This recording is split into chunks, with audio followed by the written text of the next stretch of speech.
Today's episode is brought to you by Alpha Antenna, your go-to source for high-performance portable and base antennas. Whether you're into POTA, SOTA, or just getting started,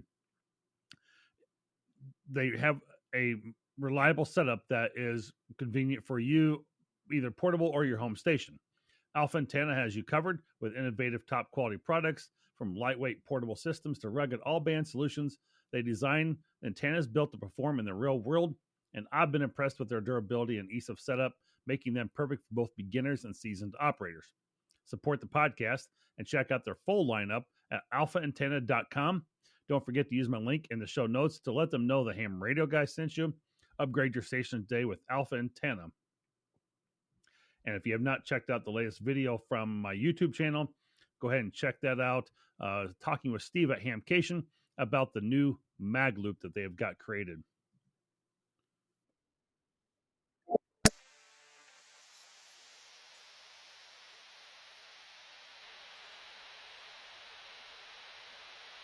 Hello, I'm Marvin, I'm your host, and my call sign is W0MET. Whether you're here to connect with the latest tips, tricks, news, and stories, or to take your ham radio experience to the next level, and whether you're a seasoned operator, a weekend POTA warrior, or just getting started, this is the place to be. So grab your favorite coffee, tune up your rig, and let's get on the air, because the world of amateur radio is awaiting. This is episode number 52.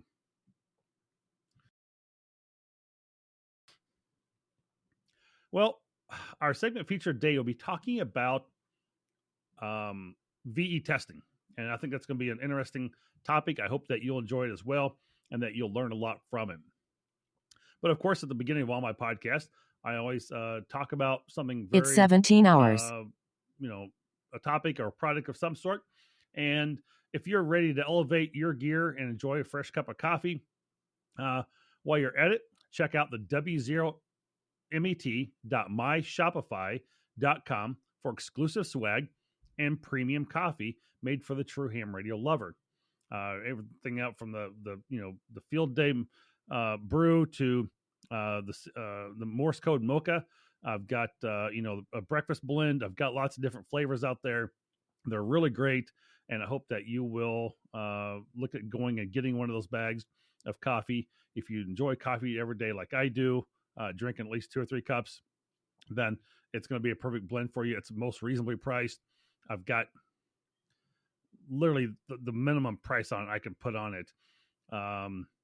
So trying to maybe offer some future deals. We get like 30% off a price or something. I'll be looking at some of those things along the way as well. But, on the site, you can also get custom shirts with the Ham Radio Guy podcast. You got mugs, perfect for your favorite brew, and even some magnets to show off your pride for Ham Radio, Guy podcast and much more. But that's not all. Visit the site W0MET.myshopify.com to see all my Amazon affiliate links for products that are really tried and true radio gear that I've found to be very comfortable with it. And I know it's in my ham shack. I've used it here personally, and so we've got the gear to make every QSO success. So shop now, and support the Ham Radio Guy community. And I hope that you'll take a moment to look at that and review that, and even consider some coffee. I've got my new segment. I told you I've looked at doing some new things this year, and the new segment here is going to be what's new in the shack. And I've talked about a couple things before, but we're going to call that's what we're going to call this new segment. So, I've got a couple things here, that I've been working on, and one of the things I've been playing around with this past week was some grounding, and trying to get all the grounding finished up and done. And so that's been a little fun to play with. I also have been trying to troubleshoot some high SWR issues that I've had. And, that's been a little interesting, as I was able to take a 6-foot jumper from my radio to my power amplifier and took it out of the mix. And because I was going through a switch, and now I took that switch out of play, and ran the antenna straight from the amplifier straight out the side of the house. And apparently I've changed my VSWRs during that time, and things seem to be working a lot better. So that's good news. I'm glad to be able to have my amplifier working more. And so I was able to resolve that this week. That was a good work to be done. And also have some recording I've been doing as I'm slowly getting videos put out together from Hamcation. And, a new product I did add to my workbench, a digital SWR from Intellitron. So you'll see that video coming on that very soon. And they'll be coming over to the YouTube channel and Patreon channel as well first. As always, if you're a patron, you get to listen to that ahead of time and get the, first insight on things. So I did the review on the Neptune 100 watt amplifier, and you can find that over on the YouTube channel as well. And a little bit of update on that I didn't do in the video. I didn't have the meter at the time to really see what the full output of that amplifier is. And I am happy to report it's putting out more than 100 watts. I would say somewhere between 120 and 140. So it's a phenomenal amplifier. Again, it's working with the 705, and it really seems to be really clean RF wise. So, I mean, for $450, and it's great. I know some people go, why did you just buy the radio for 100? Go buy an ICOM 7300. I get it, but for small, portable, compact use, if I want to take it with me, I can. If I want to have it, I've got the power to do it. Of course, I can take any 100 watt amplifier radio and turn it down to 10 watts too if I really want to do QRP. But I want the small, compact, portable ability to be able to do that and travel with it. So that's the reason for it. And I can take it with me if I need to, and it fits in a great 8x4 case, kind of a solid case, and the amplifier is super small, so it's great from that standpoint. And it's powered by I've got a pigtail going from the battery to the radio and the amplifier, and that battery seems to be holding up very well. I've not been able to fully spend time. I just haven't had the time to do it. The test between how long that 20 amp hour battery will hold up between the amplifier and the radio, but I do anticipate it having some good time in there for sure. I'd probably get 2 or 3 hours out of it minimum, I'd think. So this episode of the Ham Radio Guy podcast is brought to you by Dakota Lithium and powering your adventures with batteries built to last. So speaking of batteries, that's what I'm using. And whether you're heading out for a POTA activation, gearing up for field day, or just need reliable power for your ham shack, Dakota Lithium has you covered. With twice the power, half the weight, and an 11-year warranty, these batteries are designed to keep you on the air longer. And I know people who've had them 7-8 years already. They're holding up very well. I have a battery behind me on this video that you'll be seeing for the first time on YouTube, and it's a 100-watt battery that keeps powered up in my ham shack and keeps the keeps the power and lights on if power goes out for me there. So we'll keep the radios powered up and my other device as well. I won't have an amplifier, but I can get by without that probably for the most part. And if not, I really wanted to do it, just pull out the generator and power it that way. But back to the battery is, the performance is unmatched. No worrying about dead batteries in the middle of an activation. Just pure dependable power wherever you need it. And check them out today at Dakota Lithium and get ready to experience the ultimate in portable energy solutions. And be sure to Ham Radio Guy sent you. And check out my link and save 5% in the show notes. Thank you for those who have purchased batteries in the past. I do appreciate that. It does help support the channel. And I truly believe in them. If I have to go buy new batteries, I will definitely be buying batteries. So, or buying Dakota Lithium batteries. So that is a Freudian slip. I'm looking at my Bioenno battery. I have a couple over there on the shelf, just to my left here. So, anyway, I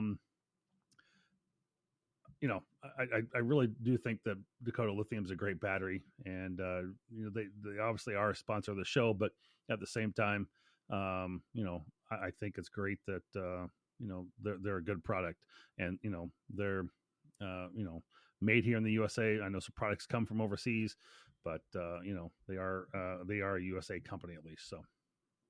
Anyway, hey there, fellow hams and radio enthusiasts. Are you loving the Ham Radio Guy? You want to help support the podcast while you're getting some awesome perks in return? Then it's time to join the Ham Radio Guy community on Patreon. And for those who may have not seen an updated list, maybe they've not gone out and seen my latest list. I show as an affiliate link as a document in my page on my webpage on patreon.com. That's a members only or a paid subscription service, but I have added several new affiliates in there, and one of them being Lido Mounts will be coming to us hopefully this next week here, and that will be great. You can usually find them at most of the like Hamvention and Hamcation. and they are around there. Bouge RV was recently added, and I guess I'll throw this one out there. It's Big Papa Smokers, and we're looking at doing some ham radio and barbecue this year somehow. So trying to figure that out a little bit. Got some more details coming around that, but kind of a barbecue theme around the ham radio guy. Of course, if you guys know me a little bit, I enjoy smoking meats, and I love some good seasoning and some rib on brisket and whatnot, and some good smoking meat. Pork. I've got a smoked ham I want to do with some pulled pork. And so Big Papa Smokers is now an affiliate of ours, and you can get discounts for seasonings and grills and things there. If RecTech probably had an affiliate program, I would certainly be using them. But I want to be able to offer, my listeners that are patron members, any discounts and deals that you can. And remember, I've always got ABR Industries. You can save like 10-15% on your purchase from ABR Coax, County Comms. Thank you for someone who just made a recent purchase on there for some everyday carry items. We've got Ham Radio Prep for getting your license. And of course, I just clicked on the link. Alpha Antennas, so you can get more antennas. Bridgecom Systems, if you want to do something with DMR. We've got Redivus radios are out there. Big Papa Smokers, Lido mounts are coming. And then hopefully more and more all the time. Of course, Dakota Lithium being the sponsor. Ham Stuff Online, not necessarily an affiliate account, but you can still get some great products there for him as well. So, there's a good 15 reasons to go become a subscriber and a paid member for the Ham Radio Guy patron community, just to get your discounts. I mean, you'll get your money back and your savings that you have. So with the various membership levels for every operator, you can start small or go all in. I mean, you can start off with a free account if you want. But here's what, at the tech level, you get early access to episodes and behind the scenes. At the general level, you unlock exclusive bonus content. I'll send you out, stickers, things like that. In the extra class, get, one-on-ones, sneak peeks at upcoming projects, some surprise goodies delivered to your door. I'm trying to push a little bit more. And your support helps keep the podcast on the air. So it powers new content, fuels the passion that drives what I love doing. And, we have an amazing ham radio community. Thank you for every one of you that are already subscribers or patrons on the channel. And I really greatly appreciate it. It really is a big deal to me. And I am humbled by it that, you guys have grown my YouTube channel as well to over 120 subscribers now. So only started that a year ago, and maybe that this video now start going a little bit more video podcast format, hopefully using some Riverside FM here. We'll see how this episode goes, if that's what I want to do. Again, I always think that I kind of have that face for radio, but we'll do it as a video and see how this turns out and how the response is. So, please go out and comment, and I hope that you will. Anyway, become a member over at Ham Radio Guy today. I really appreciate it. And, we're going to build this community one member at a time. And, I appreciate you being a part of this. Let's go over into the news.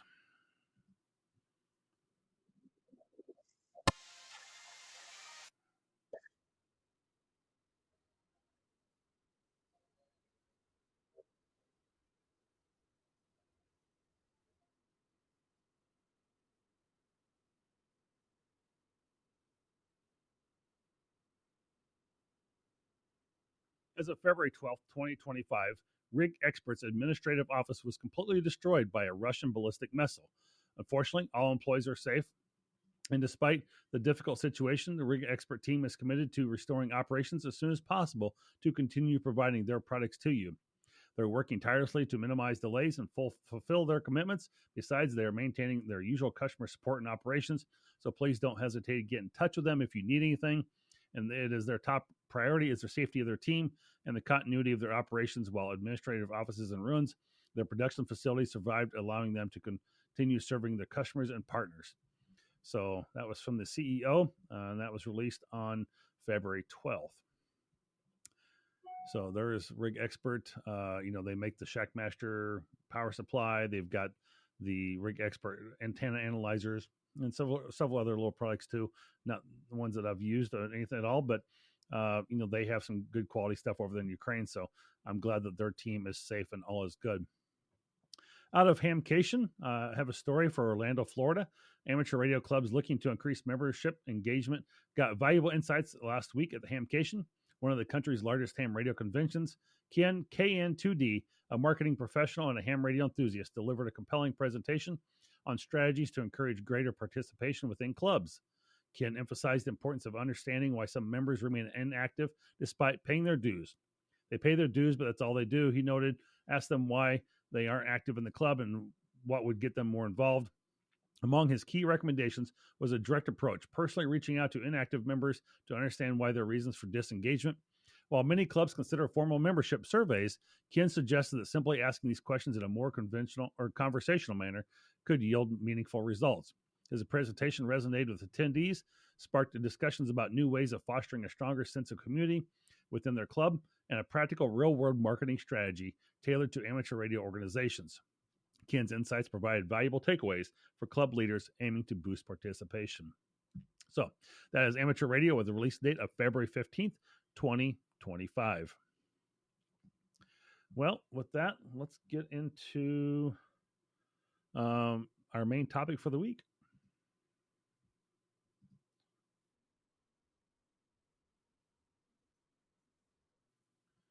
That was not it. Oh, I don't know where that other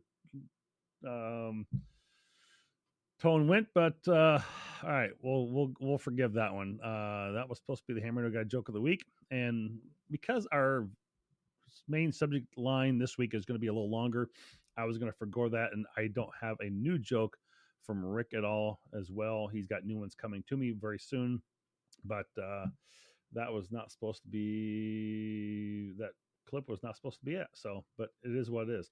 That's funny. So I guess that's the part of being live and recording versus having the opportunity to go back and edit down the road. So, well, let's get into the main topic. So, episode total, boy, I can't talk. Episode title, VE online testing versus old school paper exams.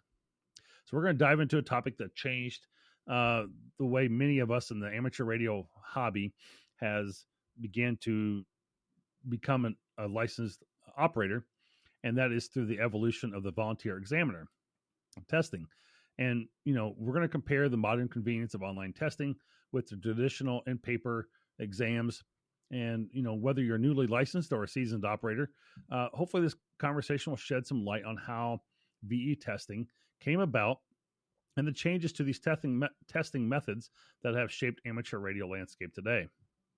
So we'll start off with the early days of licensing. And this goes back to before 1984 even. And getting an amateur radio license back then is a very different experience than what it is today.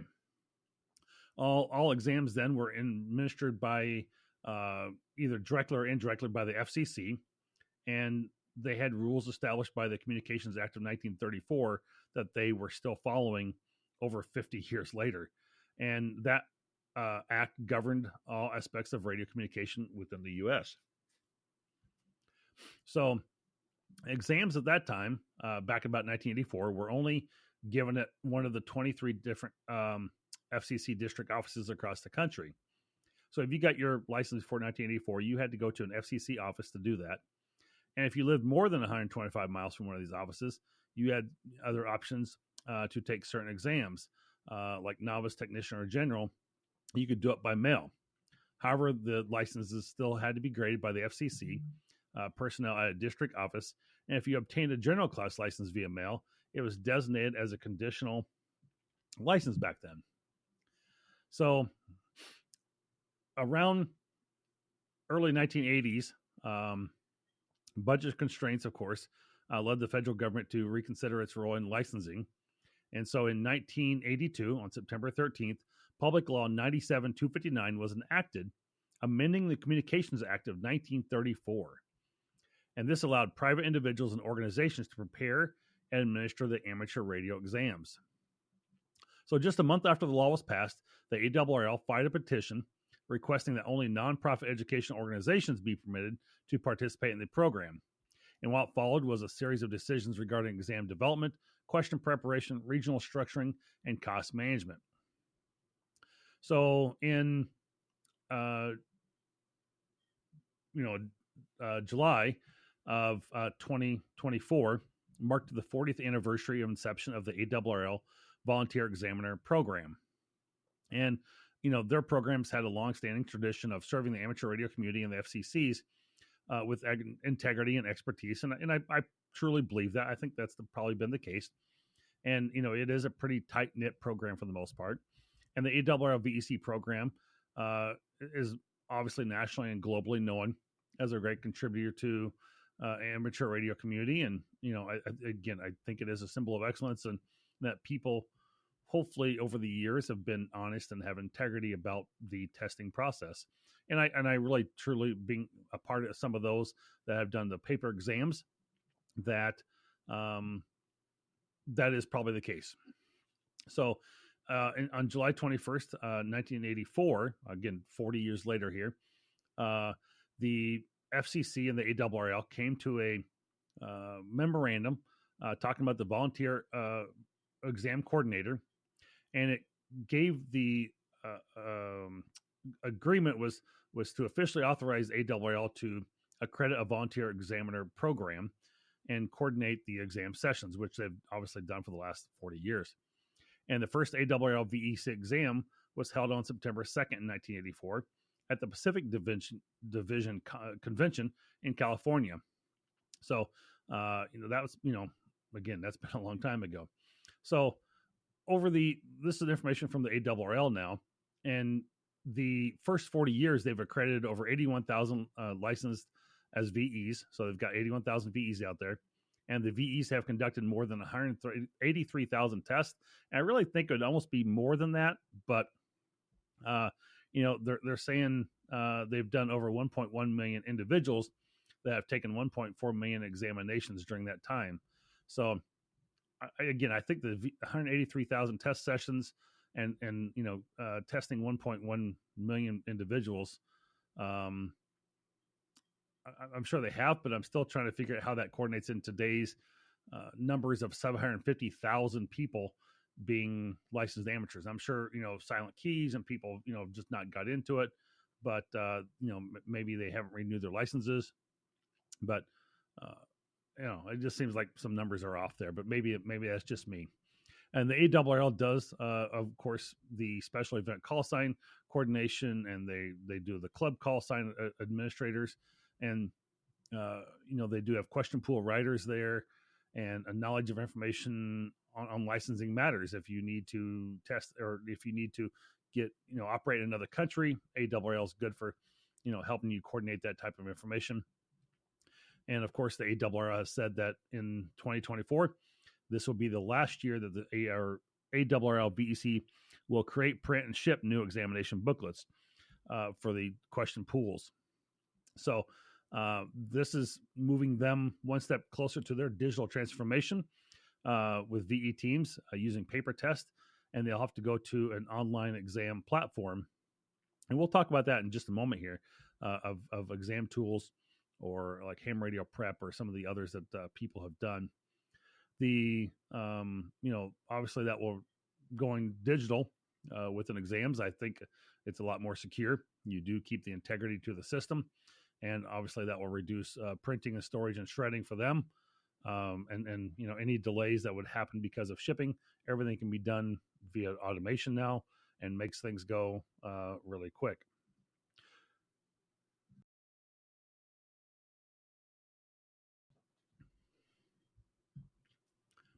Out of that, I think some stronger results could, you can probably get more accurate results, more accurate information. You can keep things in a digital format. You can, exactly tell how quick things are going in real time. And you don't have to have any delays with, U.S. Postal Service and paper filings. And, you can have a shorter wait time for a license because you can get the information right away. So there's a lot of, I think, positives going to a online exam of some sort. So talking about VEs a little bit and what it takes to become a VE, And I want to say I put it in here somewhere talking about just trying to think where I put that.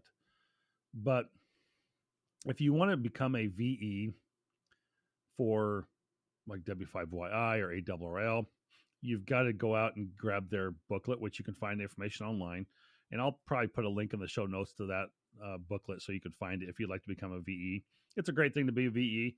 I'm obviously an extra license, so I can do all levels of testing.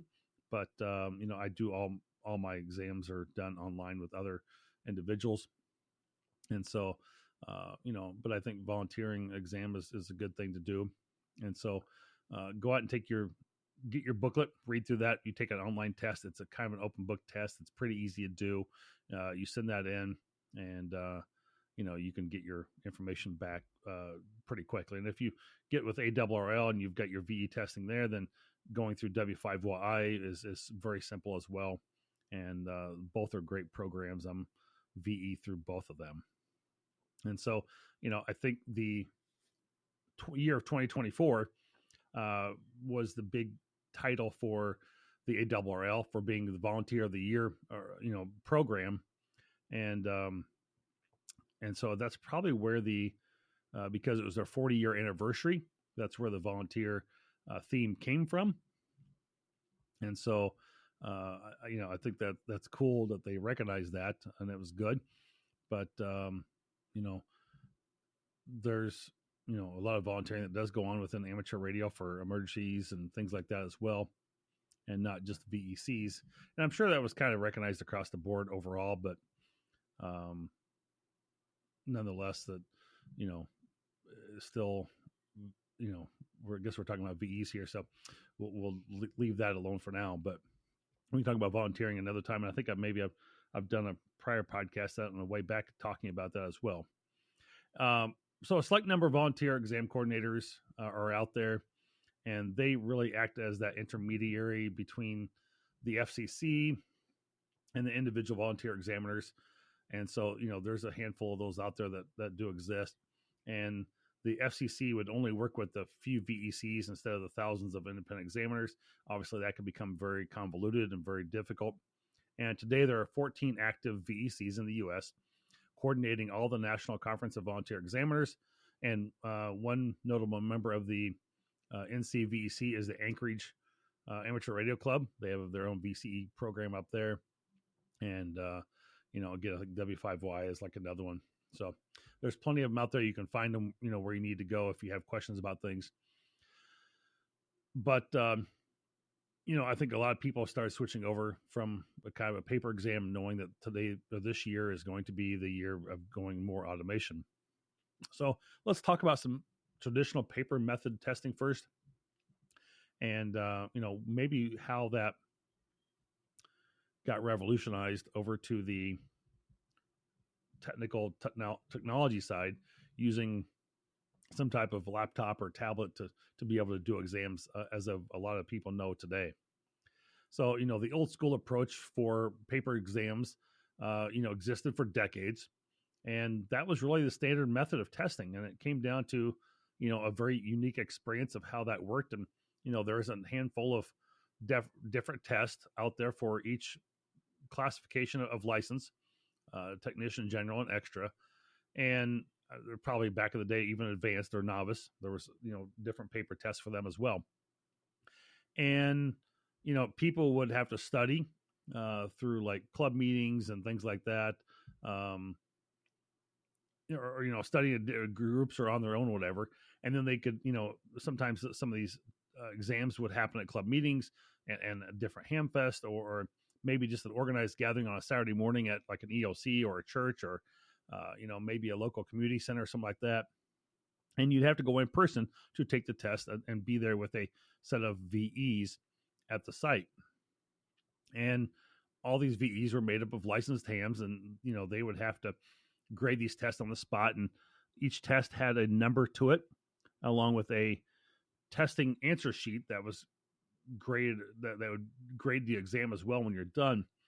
And they would be like 6-1, 6-2, 6-3, And because depending on which exam you had a card that had holes punched in it that would match up to that exam when the person came back with the filling in all the dots and circles for that exam sheet. And you could go in and mark which ones are right or wrong at that point.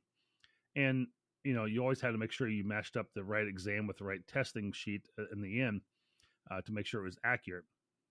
And I think that was very cumbersome. It was very convoluted sometimes.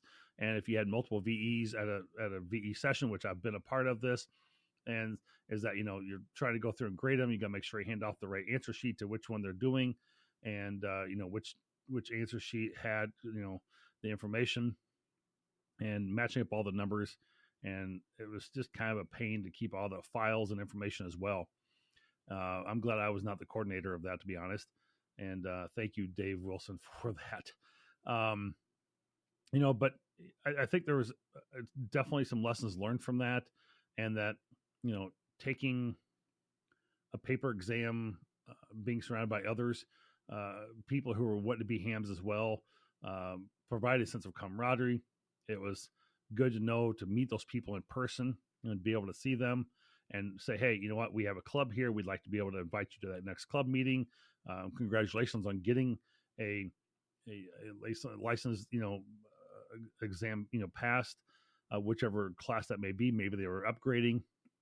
And it was good to know those people and get to see them and try and get them finding ways to get involved and become like a mentor. And I think that's really a plus to the hands-on part of it and going to a physical site. And I think you have some, we'll talk about this in a minute, but you can go to a physical site and do a testing as well. But so much nowadays can just be done through Zoom. And that's how a lot of these are being done. And we'll talk about that in a second here. So, it is a tried and true method, and paper has been, good. But when, test sessions were, obviously limited to some dates and locations, and you might have a long wait taking a test session, especially if you had to travel to a remote area to do it because there was, limited availability of where you could test, and you had to go online and try and find that location. And then you had to wait for the grading process, and that VE team of 3 or 4 people could be 3 or 4 test people deep, and so you're kind of sitting there on the edge of your chair in anticipation whether you passed or not. And then it's all right, well, I got to mail this in, so now you got a week mailing that to the FCC or to the ARRL, whatever, so it gets over to the FCC, and now you got to wait on that information. Then the information will get mailed back to you. And so it could be a week or two before you got your license back of the day. So,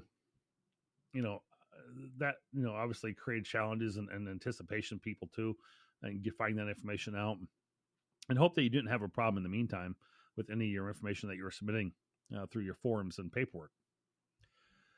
So we go to the online testing era. And I think as we move into that, VE testing, as I mentioned a minute ago, it really has revolutionized radio exams and how they're being conducted. And COVID-19 pandemic is no exception to making that part of the game changer, going to a VE online method of testing. And I think a lot of people realized during that time that as they were at home looking for something to do, they had nothing else going on. They had time to study. And then we had to figure out how to take an exam somewhere. And of course, nothing was really done in person. And so, out of that, Zoom was, used and online testing was created. We had some modern tools that were created out of that, and we'll talk about those in just a minute. But I think that's been a real game changer for amateur radio overall. And obviously, going to online testing became a real convenience for people to be able to take the exam from the comfort of their home, and really eliminating the need for travel to go long distances or to schedule certain times to be taking a test somewhere. If you want to take a test at 9:00 on a Thursday night, it's so easy to go online to hamstudy.org now and go to exam tools and schedule that exam to be done. So it's really created a lot of um, flexibility for people to be able to take an exam when it's convenient for them. And a lot of teams will adapt and change times just to be able to say, hey, we've got one person testing at 8 o'clock tonight or 9 o'clock on a Tuesday, Wednesday, Thursday night, whatever it might be. On a Sunday morning, I've seen 8 a.m. exams that being done. So, and the best part of this is that you take your test online, and within you hitting the submit button, you've got your grade from the online test within like 30 seconds. So enough time that person log in to put in their password and hit grade, and immediately if you passed right away or not. So it really has taken testing to a new level, which is great. And of course, using online tools and platforms like Zoom for proctoring the exams and watching people to make sure that they're being honest and they're not cheating, and that they are able to take the exam. And I think this provides a secure software way to administer and monitor the exams. You can see the video, you know what they're doing, and people who have to go in and do these tests online have some very strict guidelines to be able to conduct these exams, and you have to have so many people, like minimum of 4 people instead of 3, to know that in case somebody's recording session has failed, or somebody misses something, you sit there and watch them take the exam right online, make sure they're not trying to have a listening device on or have a watch on that's giving them answers and cues. And it is a really a strict way to do it, but I think it's very secure and it's a great method to do it. And using some of the modern tools, like I've kind of mentioned here, is that there's some online tools of preparing and studying for these exams, like hamstudy.org or hamradioprep.com. And these platforms really provide an interactive study tool for people who want to take and pass an exam. And you can have like things like flashcards and online practice tests, and you get detailed explanation of your answers, and it really becomes a invaluable resource for people looking to get their license or upgrade their license. And it's just phenomenal. And for exam administration online, I think I know even the ARRL uses exam tools, and this has really again revolutionized the way volunteer examiners conduct testing. And a club could have 5-6 tablets maybe, to be able to do this, or ask people to bring their laptops and log into a Wi-Fi to be able to take the test and be able to watch them that way as well. And it gives you the ability to do it in person still, or have remote online testing. And this helps VEs manage the exams more seamless and efficiently too, because all the paperwork's right there. You can submit that and email that to the applicant immediately right after they're done. They have all the information, all the paperwork. You can take that same paperwork and upload that right to the system. And W5YI, ARRL, they see that information right away, and they can look at it. They can submit it so much quicker.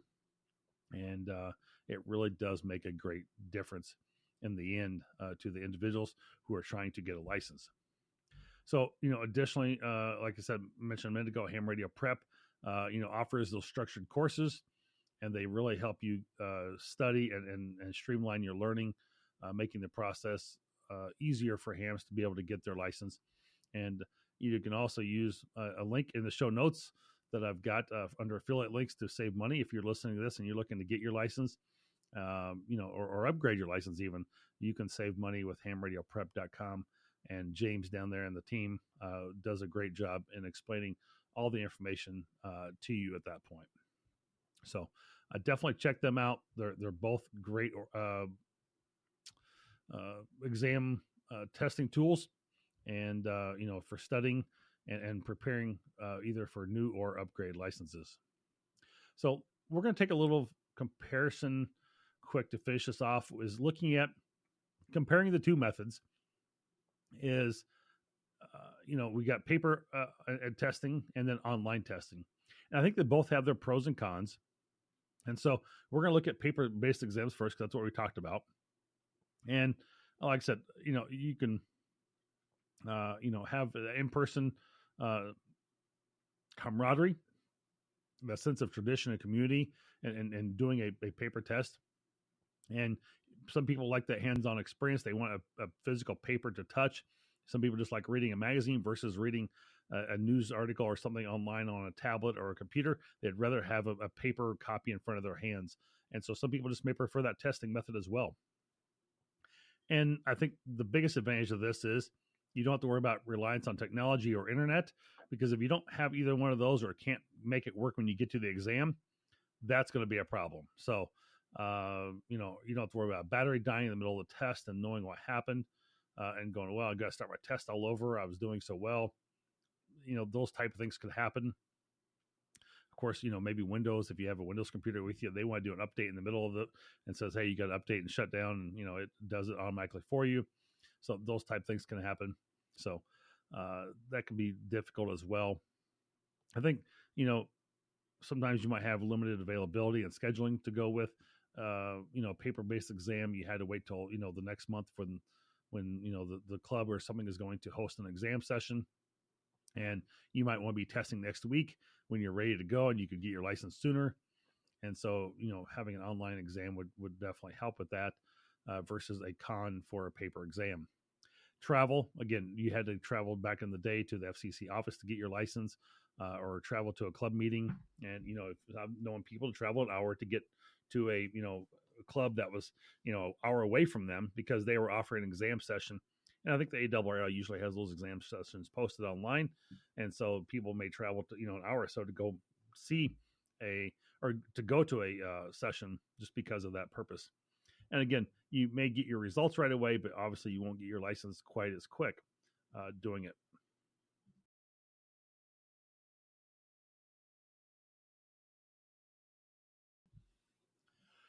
Now, online testing, a pro, obviously, with that, uh, it's accessible anywhere with an internet connection.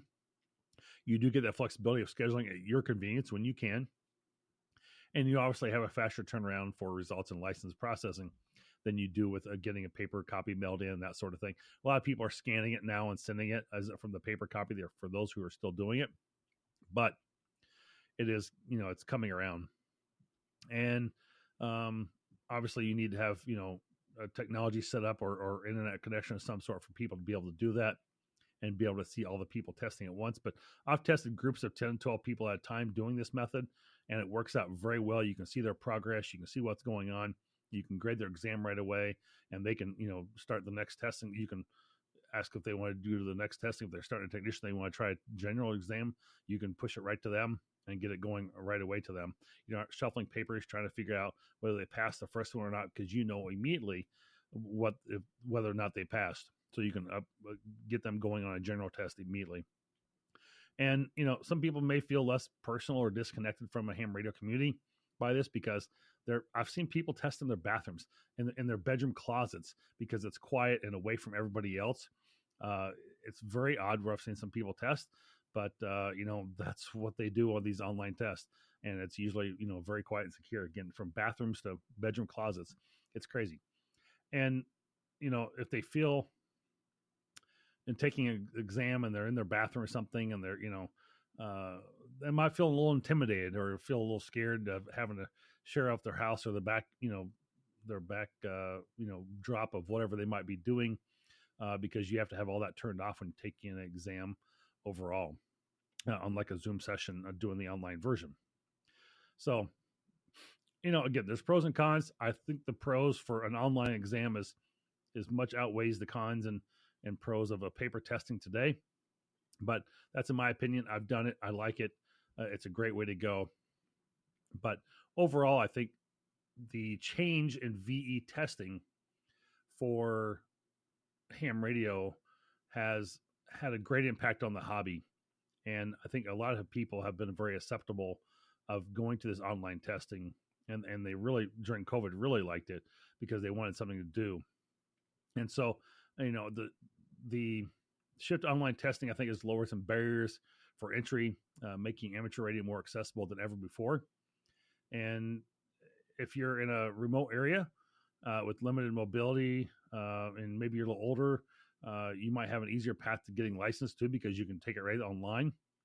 And the same time, traditionalists obviously reminisce about the camaraderie and shared excitement of in-person sessions. But I really, again, you can do online sessions in person as well, and having the um, online testing sessions, I think, has really changed the evolution of amateur radio in the community, and brought maybe some younger people into it who didn't like doing testing. They're familiar with tablets and computers. Young kids are very familiar with them nowadays, and they've liked that we're trying to keep up with the digital technology age for modern convenience. And I think it really helps grow the hobby and bring more operators into the airwaves, having the ability to do exams whenever.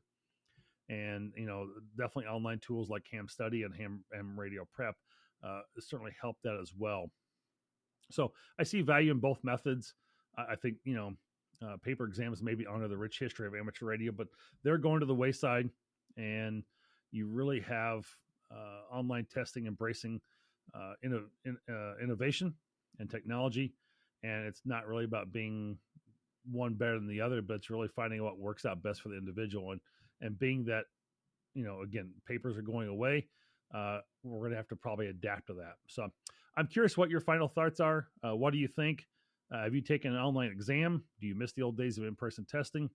Share your thoughts, experiences with us on social media or in the comments. And whether you've passed your exam or on paper or online, the results are the same. You're part of this incredible amateur radio community, and I'm glad you're here. And I hope that if you're looking to upgrade your license, that you'll consider Ham Radio Prep and get it I think it's like 15 or 20% discount by using the Ham Radio Guy discount code. And you can find all my affiliate links also in all the YouTube videos I post. All the information will be there. So with that, I think we'll get into the end here. And I've gone really long today on this. We're 47 minutes into this. So thank you for sticking with me. I hope that you enjoyed this information, learning about VE exams and all the information that we have there. So let's go into the end here.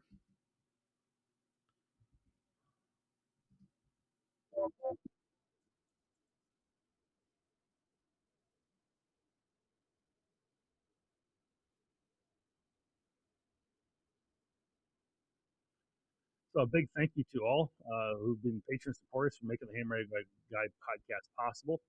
The contributions help keep the content coming and the mic's on. So if you're looking for all things ham radio, visit me over at the Patreon page, patreon.com/the ham radio guy, where you'll find exclusive content, product reviews, exciting blog posts, and much more. And also join me over on Twitter.